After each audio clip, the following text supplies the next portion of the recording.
안에 들어가 있기 때문에 그래서 여러분들 노트가 없죠. 예, 그래서 노트가 없으니까 더 주의 집중해서 저랑 같이 말씀 나누시면 좋을 것 같습니다. 오늘은 창세기 47장 다시 창세기 강의로 돌아가서 13절에서 26절까지 말씀입니다. 우리가 같이 교독하시겠습니다. 기근이 더욱 심하여 사방에 먹을 것이 없고 애굽 땅과 가나안 땅이 기근으로 황폐하니 요셉이 곡식을 팔아 애굽 땅과 가나안 땅에 있는 돈을 모두 거두어들이고 그 돈을 바로의 궁으로 가져가니 애굽 땅과 가나안 땅에 돈이 떨어진지라 애굽 백성이 다 요셉에게 와서 이르되 돈이 떨어졌사오니 우리에게 먹을 거리를 주소서 어찌 주 앞에서 죽으리이까. 요셉이 이르되 너희의 가축을 내라. 돈이 떨어졌은즉 내가 너희의 가축과 바꾸어 주리라. 그들이 그들의 가축을 요셉에게 끌어오는지라 요셉이 그 말과 양떼와 소떼와 나귀를 받고 그들에게 먹을 것을 주되 곧 그 모든 가축과 바꾸어서 그 해 동안에 먹을 것을 그들에게 주니라. 그 해가 다가고 새해가 되매 무리가 요셉에게 와서 그에게 말하되 우리가 주께 숨기지 아니하나이다. 우리의 돈이 다하였고 우리의 가축대가 주께로 돌아갔사오니 주께 낼 것이 아무것도 남지 아니하고 우리의 몸과 토지뿐이라. 우리가 어찌 우리의 토지와 함께 주의 목전에 죽으리이까. 우리의 몸과 우리 토지를 먹을 것을 주고 사소서. 우리가 토지와 함께 바로의 종이 되리니 우리에게 종자를 주시면 우리가 살고 죽지 아니하며 토지도 황폐하게 되지 아니하리이다. 그러므로 요셉이 애굽의 모든 토지를 다 사서 바로에게 바치니 애굽의 모든 사람들이 기근에 시달려 각기 토지를 팔았습니다. 땅이 바로의 소유가 되니라. 요셉이 애굽 땅 이 끝에서 저 끝까지의 백성을 성읍들에 옮겼으나 제사장들의 토지는 사지 아니하였으니 제사장들은 바로에게서 녹을 받음이라. 바로가 주는 녹을 먹음으로 그들이 토지를 팔지 않음이었더라. 요셉이 백성에게 이르되 오늘 내가 바로를 위하여 너희 몸과 너희 토지를 샀노라. 여기 종자가 있으니 너희는 그 땅에 뿌리라. 추수의 5분의 1을 바로에게 상납하고 5분의 4는 너희가 가져서 토지의 종자로도 삼고 너희의 양식으로도 삼고 너희 가족과 어린아이의 양식으로도 삼으라. 그들이 이르되 주께서 우리를 살리셨사오니 우리가 주께 은혜를 입고 바로의 종이 되겠나이다. 요셉이 애굽 토지법을 세우매 그 5분의 1이 바로에게 상납되나 제사장의 토지는 바로의 소유가 되지 아니하여 오늘날까지 이르니라. 아멘. 아멘. 예, 창세기 47장 오늘 13절부터 26절까지 말씀 같이 보셨는데 오늘 말씀으로 하나님 앞에 살아가는 인생이다 라는 제목으로 같이 나누기 원합니다. 하나님 앞에 살아가는 인생, A life living before God, 이러한 제목으로 나누기 원합니다. 네, 여러분은 여러분의 가정이나 또는 여러분의 어떤 뭐 일터나 뭐 은퇴하신 분들은 여러분의 가정, 또는 여러분이 일을 아직도 일하시는 분들은 여러분의 일터 또는 직장 또는 여러분의 지금 이 공동체, 교회 공동체 이 안에서 과연 인정을 받고 살아가고 계신가요? 예, 인정을 받는 위치에 계신가요? 특별히 인정받는 것이 중요한 분들은 특히 남자분들이 더 중요하게 여기거든요. 예, 그 가치에 대해서 인정받는 것에 대해서 특별히 더 중요하게 여기지만 모든 분들이 인정받는 것이 굉장히 중요합니다. 그렇죠? 예. 그런 이것을 만약에 이 질문을 만약에 크리스찬의 어떤 관점에서 본다면 다른 식으로 이렇게 질문할 수 있으리라 생각이 듭니다. 여러분들은 과연 이 땅에 살면서 세상에 빛과 소금의 역할을 감당하고 잘 감당하고 계십니까? 이렇게 반대로 질문해도 될 거라고 생각이 들어요. 예. 세상에 인정받는 것 또는 가정에서 인정받는 것, 그것을 크리스찬의 모습을 볼 때는 과연 세상에서 빛과 소금으로 살아가고 있느냐 이렇게 볼 수도 있다는 거죠. 여러분들 빛과 소금이 된다. 예, 이 세상에 빛과 소금이 된다는 얘기를 많이 들어왔죠, 우리는. 그렇죠? 우리는 세상에 빛과 소금이 돼야 된다. 그래서 우리는 뭐 소금 장수가 돼야 되나요? 아니죠? 예, 그럼 과연 빛과 소금이 되는 게 무슨 뜻인가? 우리가 굉장히 피상적이에요. 사실 이 얘기를 들을 때는 그럼 우리가 빛과 소금이 된다는 게 다른 사람보다 더 희생해야 되고 다른 사람보다 더 뭐 양보해야 되고 또는 뭐 선을 더 행해야 되고 어떤 이런 윤리적인 선행을 행하는 것으로 이해하기가 쉽습니다. 물론 윤리적으로 선을 행하는 것 좋은 모습이에요. 예, 그렇게 살지 말라는 게 아닙니다. 근데 그것이 세상의 빛과 소금이 되는 것의 정답은 아니라는 거예요. 예. 그것이 만약에 정답이라면 어쩌면 우리는 그 길에서 이미 멀리 와 있는 사람들일 수도 있다고 저는 생각해요. 왜냐하면 우리 자신을 바라볼 때 그런 삶을 사는 것이 부족함을, 턱없이 부족함을 느끼기 때문에. 그렇죠? 그런데 우리는 이미 크리스찬이라는 이유로 세상에서 욕을 먹은 지 오래되었습니다. 예, 크리스찬이라는 이유로 세상에서 욕을 먹고 있어요. 미국은 좀 덜한데 한국의 분위기는 좀 싸합니다. 여러분들, 한국에서 제가 7년 살고 왔잖아요, 다시. 예, 한국의 분위기는 좀 다릅니다, 더. 미국은 그래도 청교도 정신에 입각해서 나라가 세워진 나라이지 않습니까? 아무리 뭐 악이 횡행하고 여러 가지 뭐 사단의 숭배한 자들도 생겨나기도 하고 뭐 그런다 할지라도 그래도 기반이, 그 기본 틀이, 나라의 그 만들어진 기본 틀이 크리스찬 국가라는 것이 이미 인정되어 있는 나라잖아요. 종교의 자유는 있지만. 그럼에도 불구하고 한국은 그렇지 않습니다. 한국은 다양한 유교적 전통과 뭐 불교의 어떤 그러한 잔재들과 여러 가지 섞여 있기 때문에 굉장히 힘듭니다. 그곳에서 신앙생활하기가. 특별히 한국에서는요, 교회 세습이라든지 또는 뭐 재정 횡령에 대한 어떤 그런 나쁜 예라든지 또는 교회 내 분쟁에 대한 그런 얘기들, 그런 것들을 막 끄집어가지고, 그렇죠? 그걸 끄집어서 교회를 공격합니다. 그러면서 교회를 믿는 자들을 뭐라고 부르느냐? 개독교라고 부르죠, 그렇죠? 예. 개독교는 사실은 합성어에 뭐냐면은 기독교와 개신교를 짬뽕 씌워놓고서 개독교라고 하는데 그 말은 좋은 의미에서 합성어가 아니라 앞에 개라는 의미는 멍멍 짖는 개를 얘기하는 거예요. 예, 그래서 나쁜 의미에서 개독교라고 이렇게 비하를 하는 말입니다. 그래서 그렇게 부른다는 거죠. 그래서 한국에서 신앙생활 하려면은 내가 크리스찬이다, 믿는다라고 하는 거를 되도록이면 숨겨야지만 되는 분위기예요. 그걸 뭐 자랑스럽게 내놓으면은 오히려 타깃이 됩니다. 어디 잘하나 보자 이러면서 네가 그러면서 조금만 잘못하면 네가 크리스찬인데 그렇게 행동해? 약간 이런 시선으로 바라보는, 그러니까 기독교에 대한 시선이 좋지 않다는 얘기죠. 사회적으로. 예. 이런 험악한 시선과 비난 속에서도 꿋꿋하게 자신을 희생하면서 선을 행하면서 끝까지 버텨내는 인생을 사는 것, 이게 과연 그럼 빛과 소금의 삶을 사는 거냐? 고행하면서 참아야 되느니라 이러면서 사는 것이 과연 우리가 세상의 빛과 소금으로 사는 모습일까? 이렇게 생각할 수 있죠? 네. 여러분, 또 어떤 경우는요, 반대로 크리스찬이 조금 더 권력을 가지고 있는 위치에 있는 경우, 특별히 직장에서 보스가 크리스찬인 거예요. 높은 지위에 있는 사람이 크리스찬이에요. 그런데 밑에 있는 사람들이 거기에 대해서 컴플레인 하는데 오히려 믿지 않는 사람이 보스로 있을 때가 더 편했다.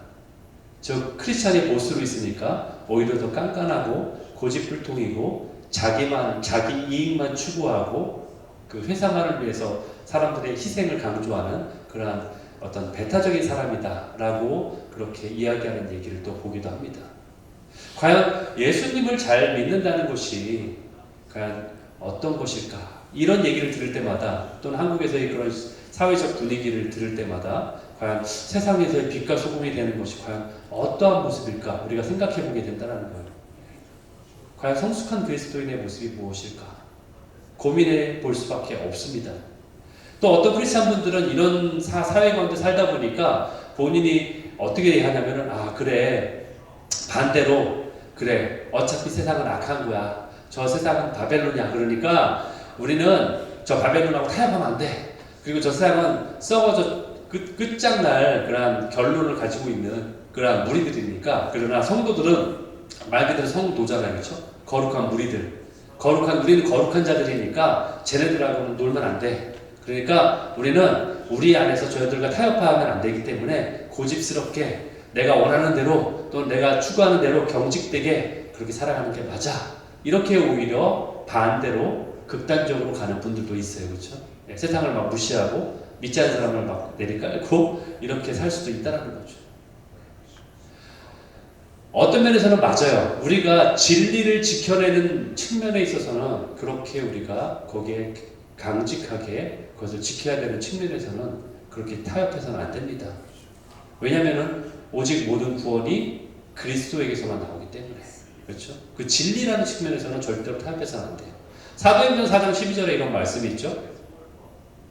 다른 이로는 구원이 없나니 오직 한 이름만 주셨죠. 구원을 얻을 만한 이름, 그 예수 그리스도만을 우리에게 주셨다 말하고 있어요. 요한복음 4장 16절에서는 14장 6절에서는 내가 곧 길이다.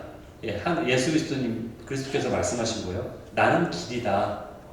the way. away가 아니라 the way. 하나의 길. 오로지 하나의 길. 그 길이다. 그리고 the truth. 그 진리다. 내가 진리다. 예수님. 그렇죠? 그리고 또 뭐예요? 영어로는 the life. 그 생명이다. 오로지 딱 하나밖에 없는 그 생명이다. The life. 다 더가 붙죠. 그렇죠? 영어에. 그거는 오로지 하나라는 얘기예요. 지명한 것. 내가 the way, the truth, the life. 이렇게 말씀하십니다.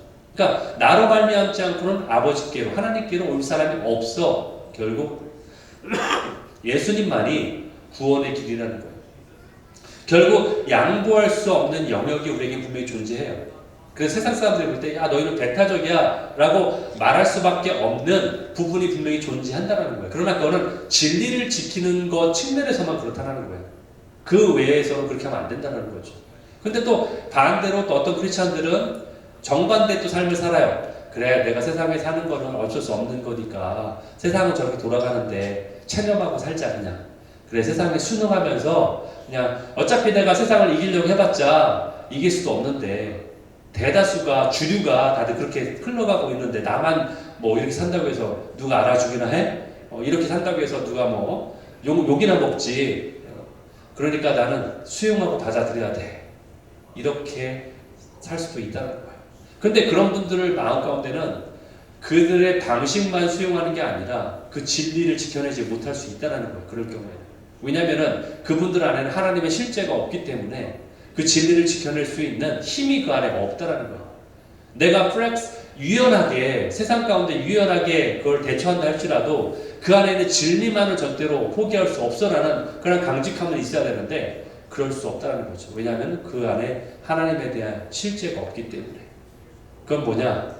하나님의 나라에 대해서 알긴 알지만 또 예수님이 누군지 알기는 알지만 실제로 하나님 나라를 내 안에 경험한 경험인 적이 없기 때문에 실제적인 힘이 내 안에 없다는 거예요. 그래서 우리는 우리 안에 예수님과 성령님과의 실제적인 만남이 있어야 된다는 거예요. 내 안에 실제적인 만남. 그 실제적인 만남이 한번 단회적인 것이 아니라 어떻게 되는 지속적인 만남으로 이어진다는 거예요. 그리고 그것은 다른 사람과 함께 만나는 만남이 아니라 개인적으로 주님과의 만남이 꼭 필요하다는 거예요. 그런 경험이 있을 때에 예수님이 과연 누군지 하나님이 누구신지 하나님 나라가 내 안에 확인되는 그러한 경험이 내 안에 있게 된다는 거예요. 그렇다면 우리가 이 그리스도인들이 이 세상에서 어떻게 살아야 할까요? 우리가 세상의 빛이기 때문에 빛된 삶을 살아야 된다는 것도 맞습니다. 그렇죠? 빛된 삶을 살려고 노력하게 돼. 어떤 사람들은 그래 내가 열심으로 빛의 역할을 감당해야 돼. 그래서 내가 의지를 들이고 열심을 내서 그렇게 살려고 노력을 합니다. 그런데 문제는 빛의 삶을 살아야 되는데 그 문제는 뭐냐? 이 도덕적 차원의 빛이 아니라는 데 문제가 있다는 거예요. 우리가 생각하는 내가 뭔가 빛이 돼야 돼 라는 어떤 그 노력의 모습처럼 도덕적인 삶의 모습을 보이는 것이 진짜 빛이 된다라는 모습이 아니라는 거예요. 만약에 도덕적인 삶이 세상에 빛이 된다는 그 기준이라면은 과연 우리들 중에 몇이나 과연 인정을 받을 수 있는 사람이 있을까요? 그렇죠? 이 땅 가운데 과연 크리스찬 중에 몇이나 과연 그 도덕적인 삶의 기준을 지키기 때문에 너희가 참 크리스찬의 빛이다, 세상의 빛이다라고 인정받을 자가 과연 몇이나 될까요? 몇 명 되지 않을 거예요. 여러분, 도덕적인 삶의 기준에도 그 정도가 다르지 않습니까? 기준이 달라요. 외면적, 어떤 사람은 이런 사람 보세요. 외면적으로 사람들 많이 도와줘요. 그래서 연말만 되면 요즘에 많이 도네이션 많이 하겠죠, 그렇죠? 도네이션 하고 기증도 많이 하고 기여도 하고 기부도 하고 착한 모습을 띠고 살아갑니다. 그런데 우리는 알 수 없지만 그의 속 내부를 보니까 그 내면은 그렇지 않다라는 거예요. 그럼 이 사람들은 도덕적으로 뛰어났습니까? 아니면 아니라고 얘기할 수 있을까요? 그렇죠. 또는 반대로 그 사람이 겉으로 다른 사람을 도와주지 못해요. 왜냐하면 힘이 연약하기 때문에 도와줄 수는 없어요. 그러나 다른 사람에게 최소한 피해를 끼치지 않고 난 살아야 된다라는 그러한 어떤 자신의 가치를 가지고 살아간다는 사는 사람이 있다고 칩시다. 그러면은 그 사람은 도덕적인 삶을 사는 사람인가요? 이런 사람들이 많이 모여있는 데가 있어요. 어느 나라인 줄 아세요? 일본이에요, 일본. 일본 사람들의 국민성은요, 최소한 다른 사람에게 피해를 끼치면 안 된다는 것이 굉장히 강하게 있어요. 그래서 저는 일본을 가지는 않았지만, 많이 듣는 얘기를 보면은, 일본은 굉장히 조용하대요. 왜? 다른 사람에게 피해가 되면 안 되기 때문에 이해도 조곤조곤하지, 막 크게 떠들면서 하지 않습니다. 이게 그들의 국민성이에요. 즉, 그렇다면, 일본 사람들이 다른 나라 사람들보다 더 도덕적이야라고 말할 수 있나요, 과연? 우리가? 그게 기준이라면, 그렇죠? 그렇다면 한국 사람들은 덜 도덕적인가요? 그렇게 말할 수 있죠. 그렇게 따지면. 그렇다면 또 그게 기준이라면 일본 사람들은 성경에서 말하는 세상의 빛의 역할을 잘 감당하고 있는 사람들일까요? 그러면은? 제가 지금 말씀드리는 것이 어떤 한 나라, 한 국가의 국민성을 지금 이야기하는 게 아니에요. 도덕적 기준이 무엇일까를 한번 생각해 보자는 거죠. 이처럼 도덕적 기준에는 다양성이 있을 수밖에 없다는 거예요. 절대 기준은 있을 수 없다라는 걸 말씀드리는 거예요. 그렇기 때문에 도덕적 기준이 세상에 빛이 된다는 그 기준과 부합할 수 없다. 왜냐하면 다양성이 있기 때문에 어느 기준에 맞출 수가 없어요. 누가 덜 착한지, 누가 더 착한지, 이거의 기준을 어느 누구도 될 수 없는 거죠. 아무리 겉으로 뛰어나게 많은 사람이 기부를 하는 저 재벌가들, 그런 사람들이라 할지라도, 그들 마음 가운데 그런 실제적인 어떤 다른 사람을 위하는 마음이 없다면 겉으로 나타나는 모습만 가지고 저 사람이 도덕적이다, 세상의 빛이다라고 말할 수 없다는 거예요. 윤리적 상대주의라고 해요. 이것을 윤리적 상대주의. 이런 것이 분명히 존재합니다. 그리고 문화적 상대주의도 존재하죠. 일본과 한국이 다른 것처럼. 그렇죠? 문화적으로 서로가 인정하는 기준이 다를 수 있다는 거예요. 여러분, 교회 밖의 사람들을 볼 때도요, 법 없이 살 정도로 착한 사람들이 정말 많이 있습니다. 선한 사람이 분명히 많이 있어요. 믿지 않는 사람들도. 근데 문제는 뭐냐면은 그런 사람이 더 예수님을 믿기가 쉽지 않습니다. 오히려. 왜냐하면 그게 자기 의가 되기 때문에. 그 기준이 이미 완성하고 있기 때문에 왜 내가 굳이 그 절대적인 하나님을 내가 의지하고 하나님께 나가야 되는지 그 이유를 찾을 수가 없는 거예요. 그래서 그런 사람들이 오히려 하나님을 믿기가 더 어렵다는 거죠.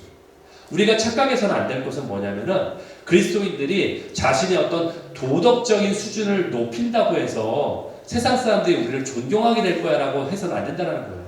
우리가 아무리 크리스찬으로서 도덕적인 수준을 내가 높인다고 해서 세상 사람들이 우리를 존경한다고 생각하시면 그건 착각입니다. 절대 그렇지 않습니다. 또는 이렇게 생각할 수 있어요. 우리가 최소한 그런 노력을 할 때에 최소한 저들이 우리를 공격은 안 하겠지. 이런 의미에서 좀 더 소극적인 의미죠. 그런 의미에서 내가 그래 내가 더 선을 행하고 크리스찬들이 욕을 하지 않게 하기 위해서, 물론 좋은 의미긴 하지만 절대 그렇지 않다라는 거예요. 우리가 반드시 인정해야만 하는 한 가지 전제가 있어요. 인정해야만 하는 한 가지 전제. 그게 뭐냐? 성경이 말하고 있는 이야기예요. 그게 뭐냐면 우리는 다 온전하지 않다 이거예요. 이게 크리스찬들의 기본 전제예요. 우리가 다 온전하지 않다. 제가 더 강하게 말씀드린다면 우리는 온전해지려고 노력할 필요가 없어요. 이렇게 말씀드리면 여러분들이 그럼 막 살아도 된다는 얘기야? 마음대로 살아도 된다는 얘기냐? 목사님 감사합니다. 제가 그동안 힘들었는데 교회 다니면서 여러 가지 지키려고 많이 힘들었는데 저에게 면죄부를 주시는군요. 막 살아도 된다고 얘기하시니까 그 얘기가 아닙니다. 그렇다고 제가 막 살아도 된다는 얘기가 아니라 이렇게 하지 말라는 거예요. 내가 할 수 없는 것을 할 수 있는 것처럼 착각해서는 안 된다는 거예요. 내가 이룰 수 없는 것을 내가 마치 내 노력으로 이룰 수 있다라고 착각하지 말라는 거예요. 그게 크리스천들이 범하는 가장 큰 오류예요. 오류. 주님이 하실 수 있는 거예요. 내가 할 수 있는 게 아니라. 그거는 조금만 생각을 바꾸면요, 우리가 어떤 것이 진정한 신앙의 모습인지를 알 수 있습니다. 육체의 노력도 약간의 유익은 있다고 하죠, 그렇죠?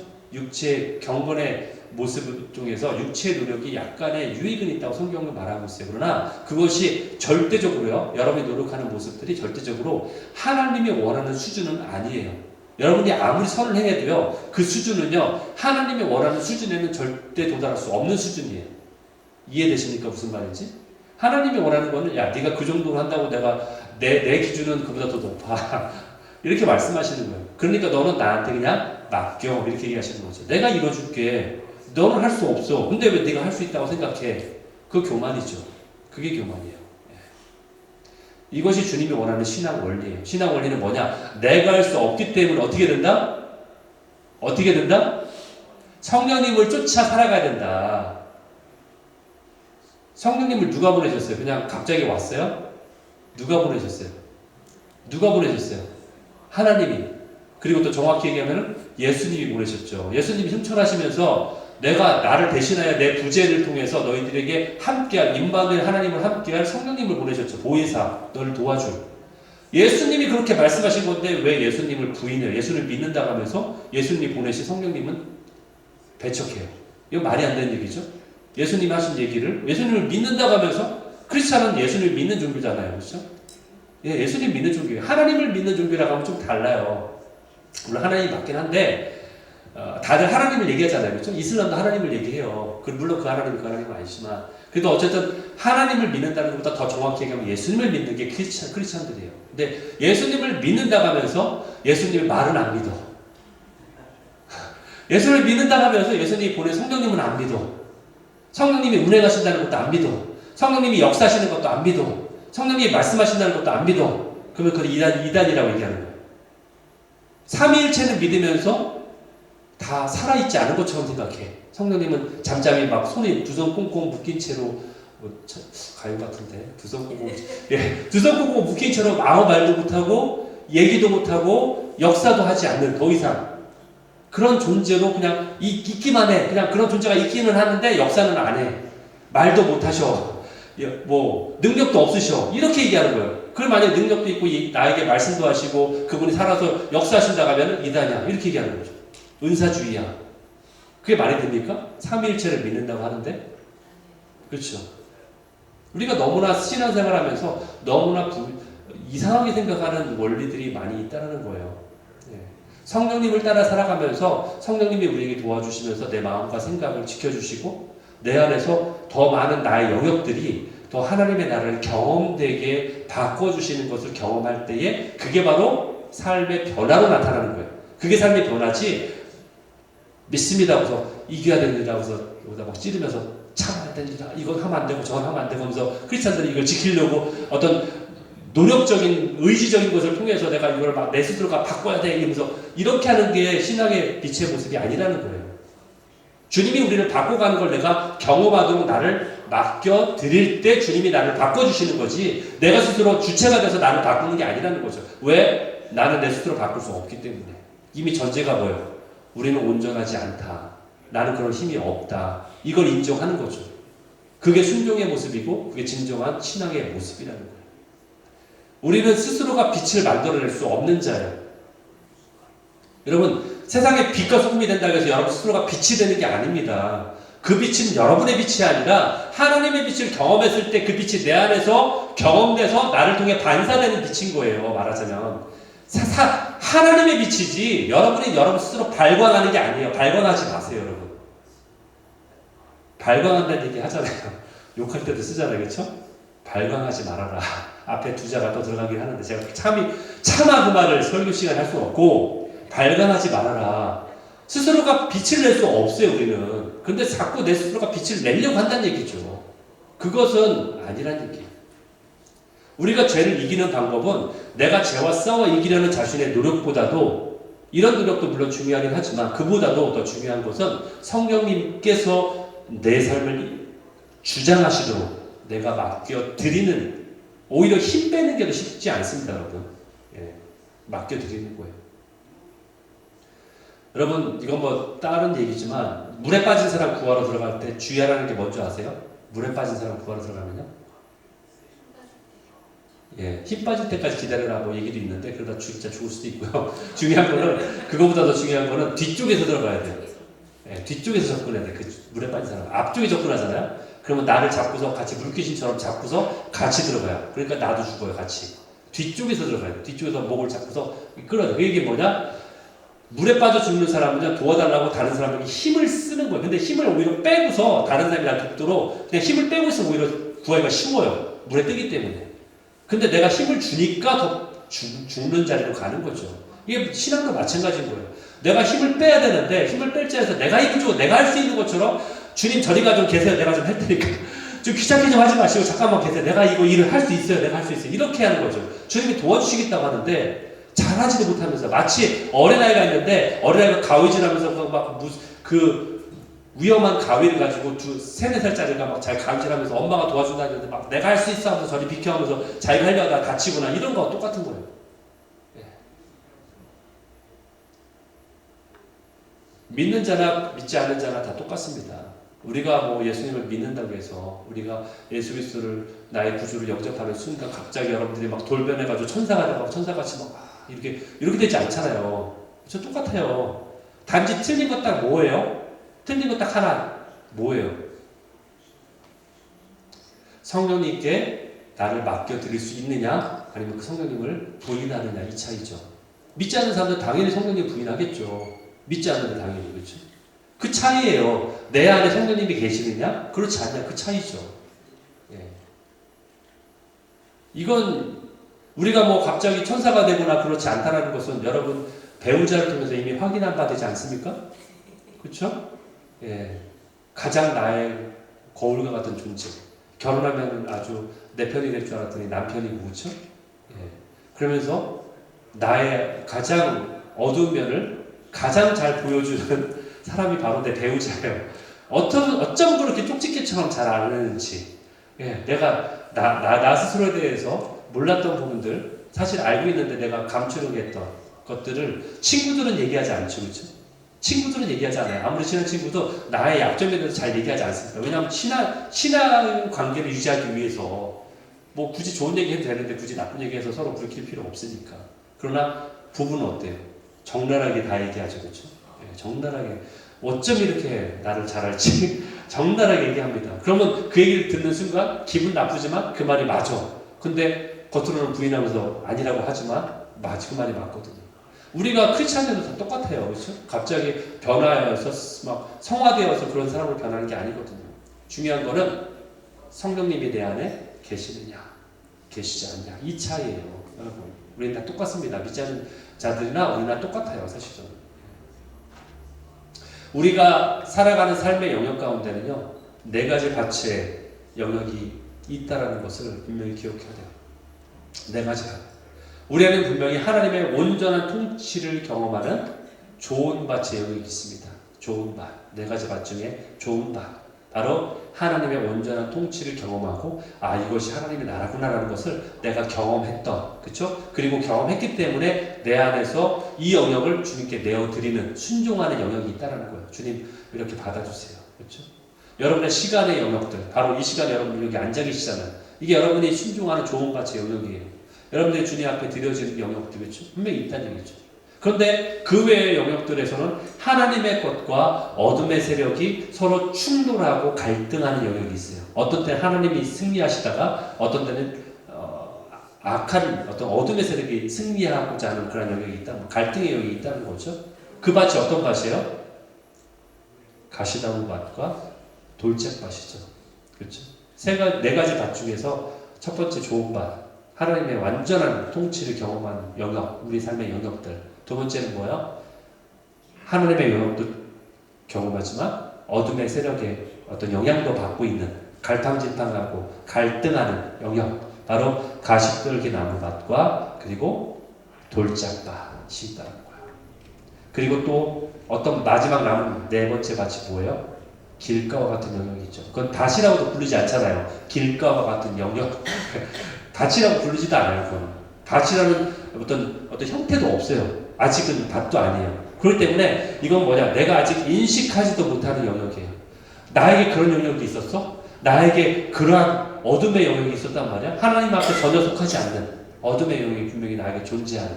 그러나 사람들이 봤을 때는 다른 사람이 알 수도 있어요. 옆에서 봤을 때 저 사람이 저런 거 좀 고쳤으면 좋겠는데 저 사람은 저런 부분이 참 하나님이 기뻐하시지 않는 영역인데 라는 것을 보는데 나는 잘 인식 못하는 그러한 길가와 같은 영역이 분명히 있다는 거죠. 이러한 네 가지 밭이 분명히 내 안에 존재한다는 거예요. 여러분 예수님 믿는다고 갑자기 모두가 다 좋은 밭이 다 되는 게 아니에요. 물론 예수님이 이 설교를 하실 때에 복음이 떨어지는 것에 대한 비유로서 이 말씀을 하셨지만 사실은 이 비유가 우리의 삶의 형태의 모습에 나타나는 그대로 나타나는 네 가지 밭의 영역이라고 볼 수 있다는 거죠. 우리는 이러한 영역이 분명히 존재합니다. 내 안에도. 그렇죠? 이것을 직시할 때에 우리가 온전하지 않다는 것을 알기 때문에 결국 나의 의를 내세울 수 없게 되는 거예요. 왜? 나는 온전하지 않은 자니까. 그러니까 다른 사람을 비난하거나 정죄하지 않게 되는 거죠. 왜냐하면 나도 그런 자인데 그것을 알기 때문에. 그래서 이럴 때에 바로 나에게 은혜가 필요하다는 것을 내가 깨닫게 되는 거예요.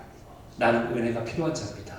주님, 나는 이렇게 죄인이기 때문에, 나는 이렇게 연약한 자이기 때문에 나는 은혜가 필요한 자입니다 라고 말할 수밖에 없다는 거예요.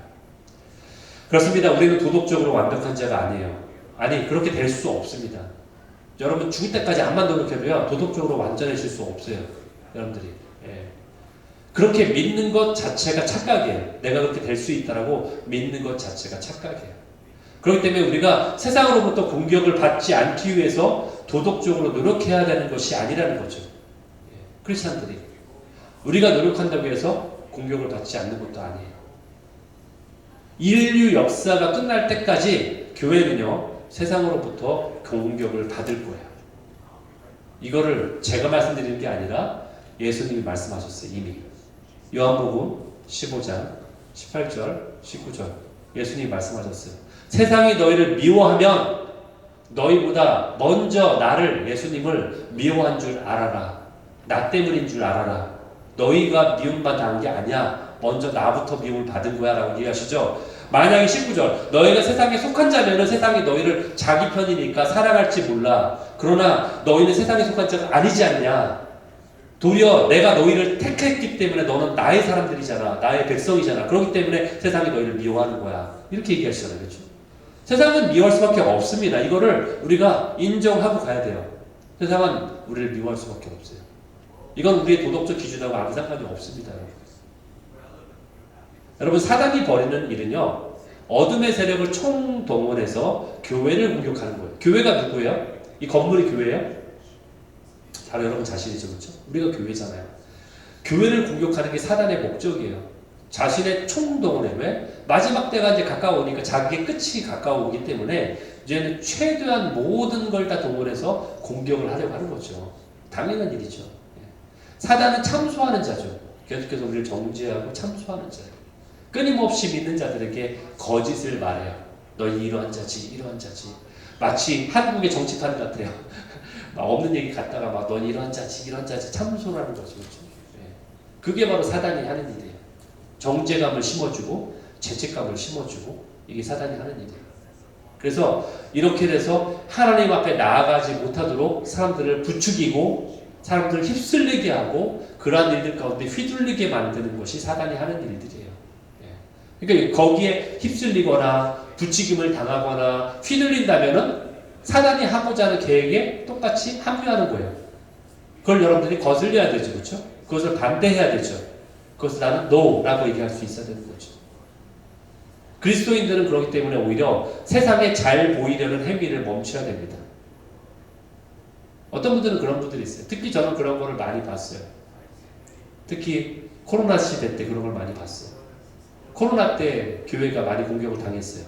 신천지 때문에. 신천지는 사실 왜 이단들이 교회란 말을 쓰는지 모르겠어요.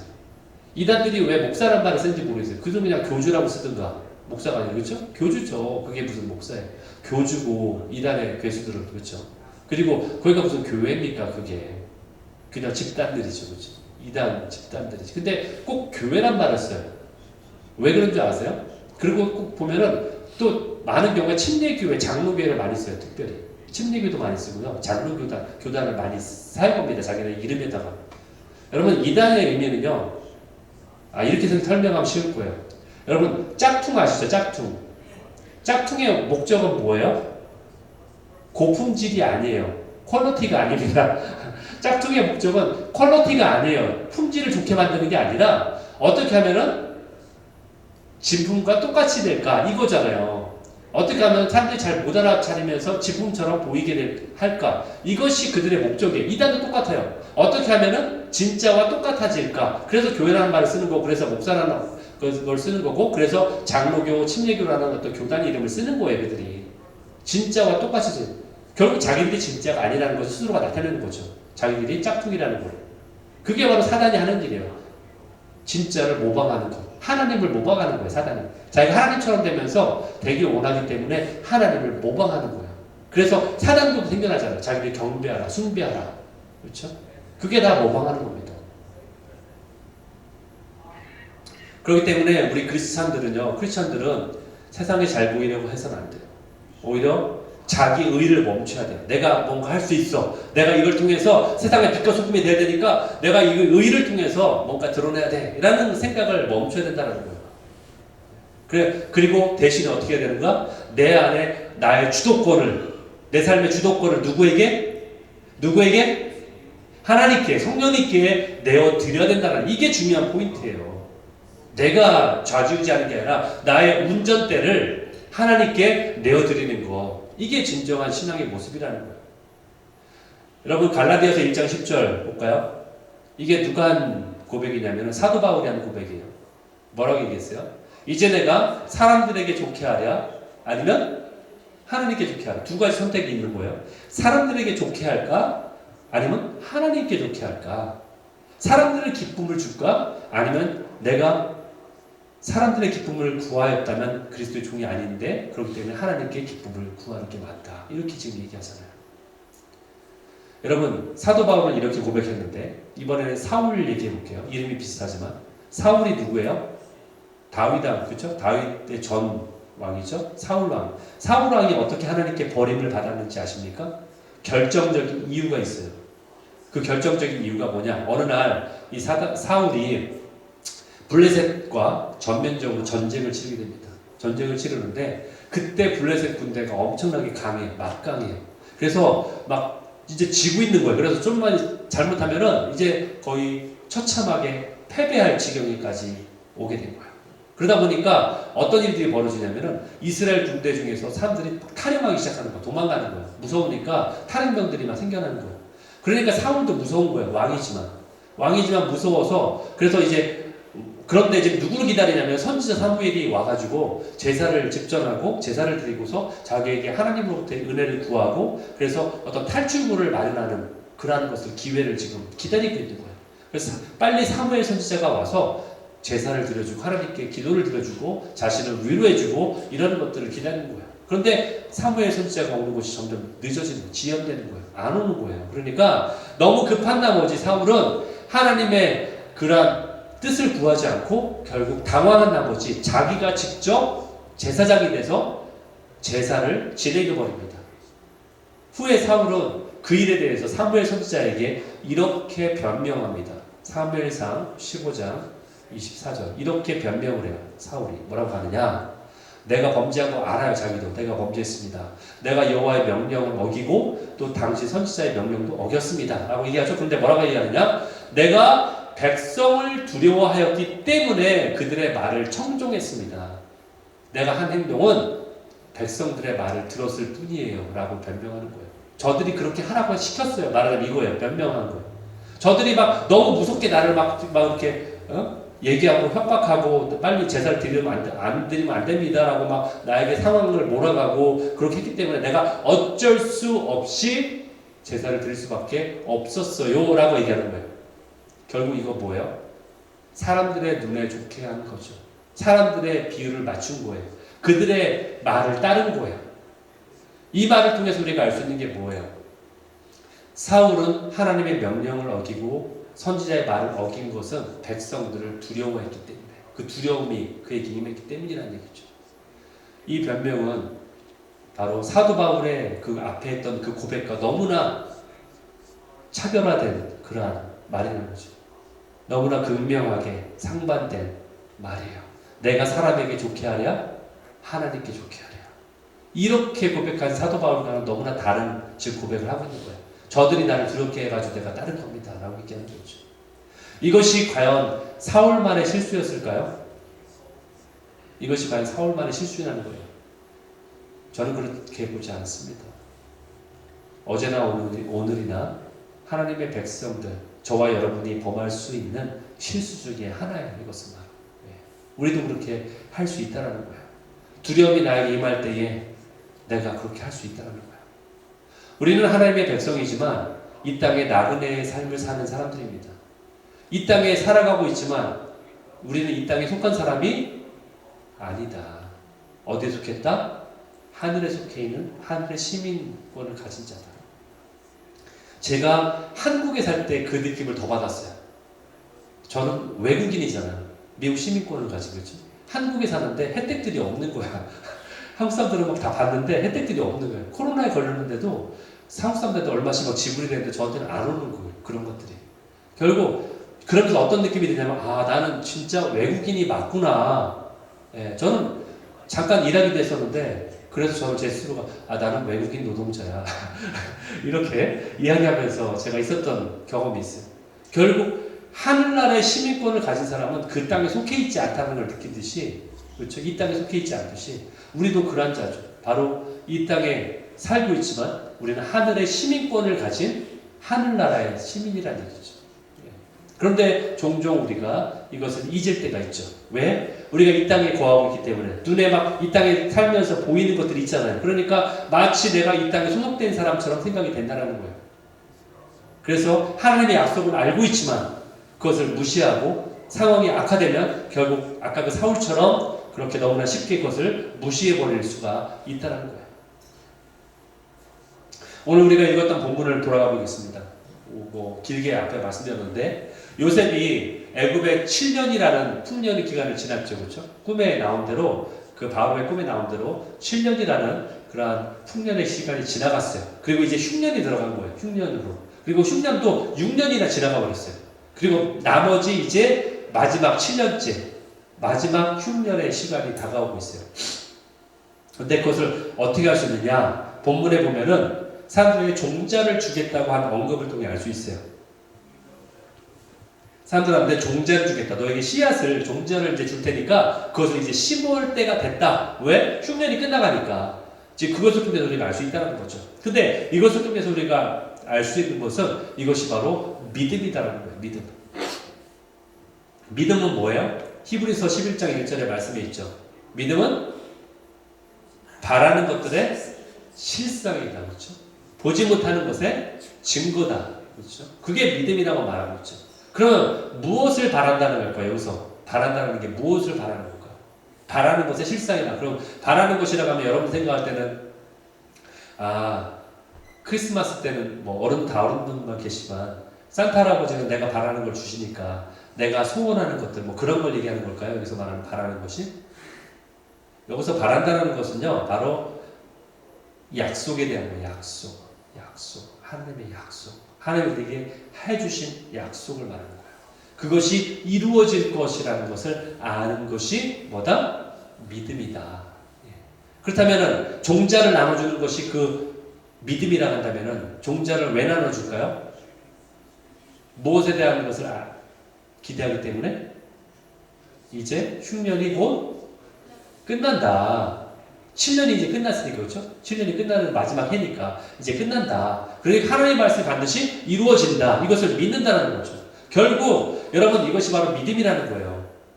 여러분 우리가 뭐 모세와 출애굽한 이스라엘 백성들을 보면서 그런 생각 들지 않습니까? 좀처럼 이해가 되지 않잖아요. 아니 저들은 10가지 재앙도 경험했어.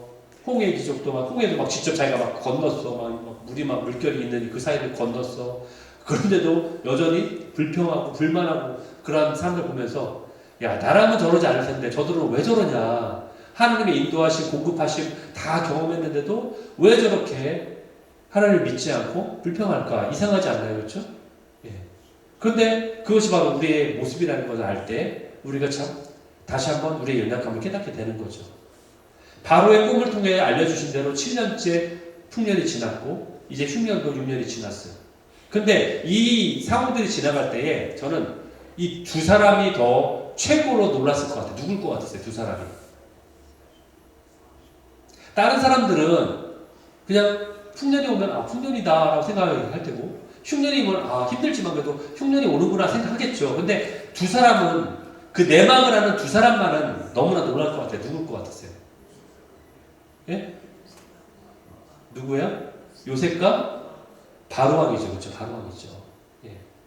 물론 여러분 생각에는 그래 뭐 꿈을 해보겠으니까 그대로 실천되는 게 뭐가 놀라워 생각할 수 있지만, 꿈을 해몽했지만 그 해몽한 것이 실제적으로 이루어지는 거하고 다르잖아요. 정말 이루어지네? 그걸 보면서 자기가 꾼 꿈이지만 내가 만든 꿈이 아니잖아요. 바로가 하나님이 주신 꿈이지. 그러니까 그것들이 실현되는 거 보면서 당사자인 바로가 얼마나 놀라겠어요. 정말 하나님이 주신 꿈이구나. 그리고 실현되는구나.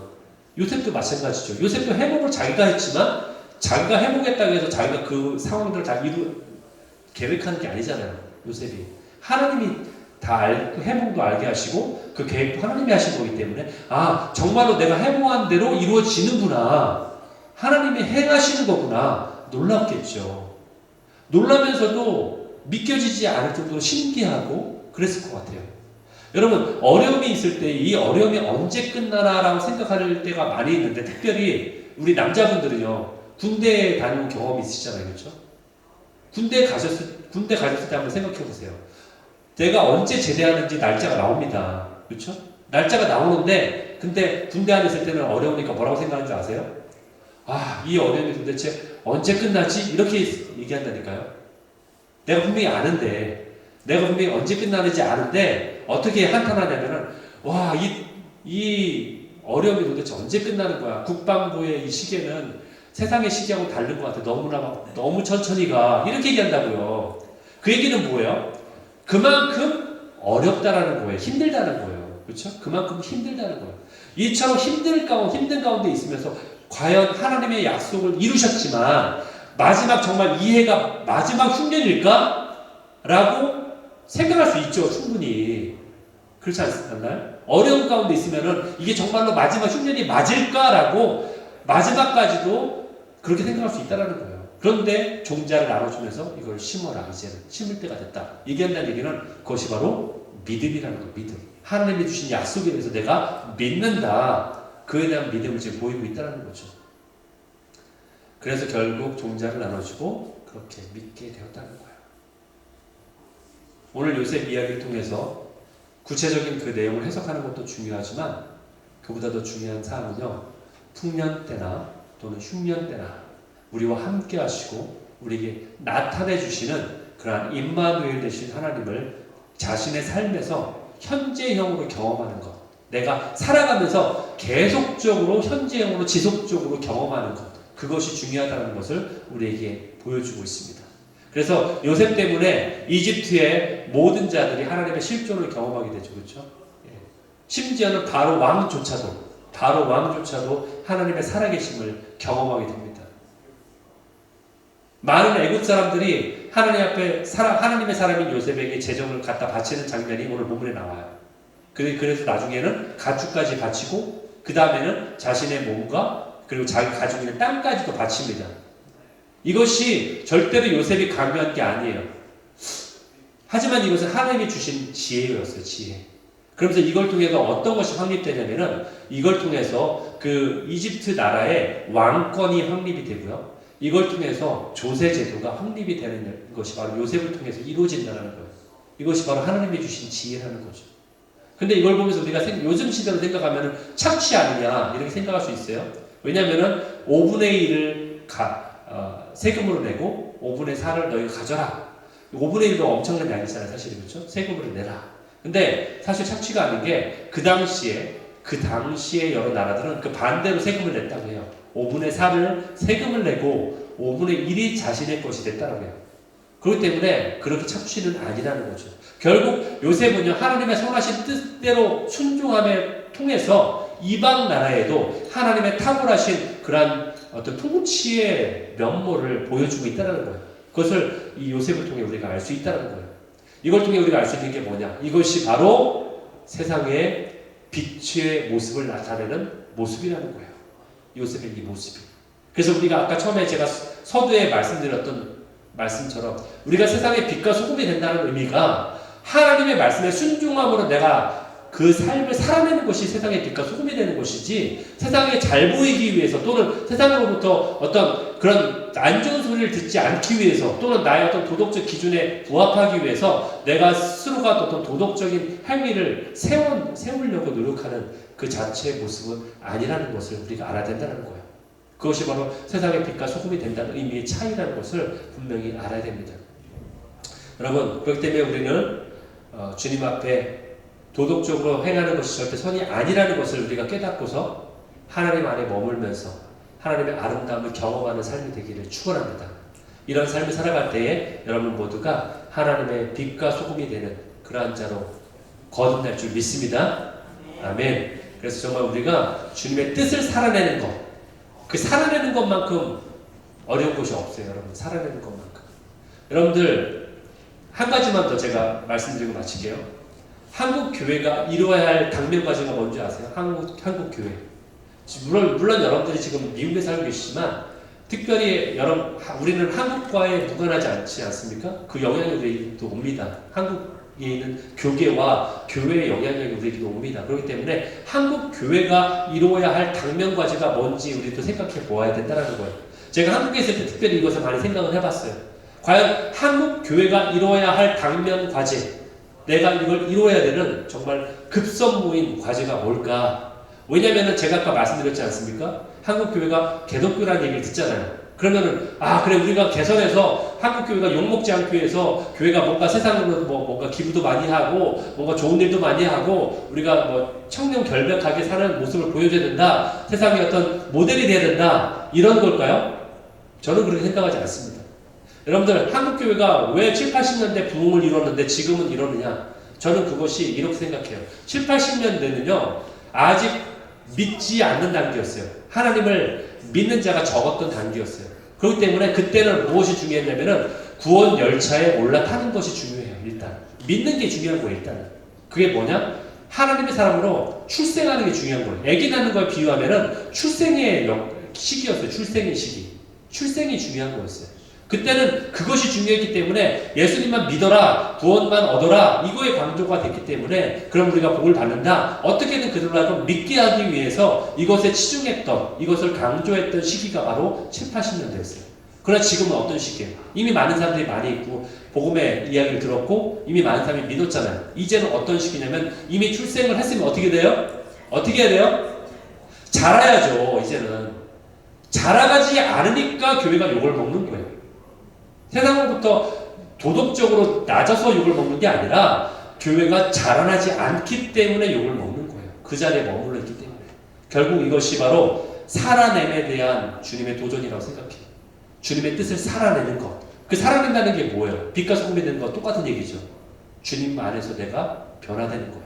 주님 안에서 성령님 따라서 순종하면서 내가 살아가는 그 모습이 바로 살아낸다는 거예요. 도덕적으로 좀 더 단상보다 더 도덕적으로 선한 일을 행하는 것이 아니라 주님 안에서 주님을 따라가는 삶의 모습으로 자라나는 것, 성숙해지는 것, 이것이 바로 크리스천들이 살아내야 될 당면 과제라고 저는 생각합니다. 이러한 모습으로 여러분들도 함께 살아가시길 예수 그리스도 이름으로 축원합니다. 아멘. 우리 다 같이 일어나셔서 우리